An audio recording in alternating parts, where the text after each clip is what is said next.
We're launching a new campaign. It'll be an opportunity, the first since the 1800s, to sign your own personal petition for redress of grievances, to expose the Federal Reserve System to Congress and demand that Congress stop this nonsense of borrowing our own money. Your fellow congressmen are not helping the situation, and you don't trust the Fed.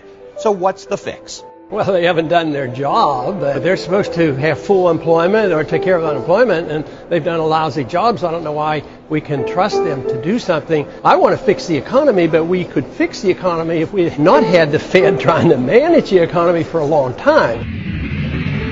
The year was 1913. Woodrow Wilson was president, and powerful banking interests who had been trying for years finally achieved their long-term goal of a silent coup d'etat by taking control of the American government. There is no entity in the world that controls our lives more than the Federal Reserve System. It's safe to say that nobody in 1913 contemplated that your small little group of people would decide to hand out $500 billion to foreigners. We have a privately owned central bank system disguised as a government-owned system. There is no other agency of government which can overrule actions that we take. There is no other agency of government which can overrule actions that we take. During COVID, the Federal Reserve created trillions of dollars out of thin air and loaned it to the Treasury Department to enable unprecedented deficit spending. Now, wait a minute. That money belongs to us. It belongs to the Treasury.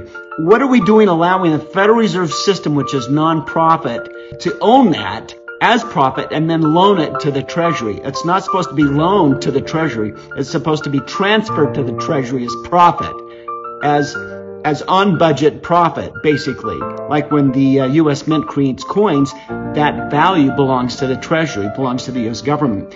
America needs to wake up to the fact that when $1 trillion is created out of thin air, it's supposed to be profit for the Treasury, not tax debt. This act establishes the most gigantic trust on earth. When the president signs this bill, the invisible government by the monetary power will be legalized. The people may not know it immediately, but the day of reckoning is only a few years removed. The worst legislative crime of the ages is perpetrated by this banking bill. All in favor, say aye. And that's how the unconstitutional Federal Reserve Act came into being. They were very clever, and they understood that whoever issued the money for America would control the government. Congress is a culprit, and they're allied with the Fed because the Congress is always too involved. Too much regulations, too much taxes, too much spending, because the members of Congress are politicians, and they spend money and they won't cut because they're afraid they'll lose the next election. But if you have the Fed standing ready, they are the moral hazard because they're always ready to buy the debt. So there's no incentive under these circumstances for a politician to spend less. So if they want to be run the American empire around the world, no reason to back off for economic reasons. If you want the welfare state forever, no reason to back off until the collapse comes.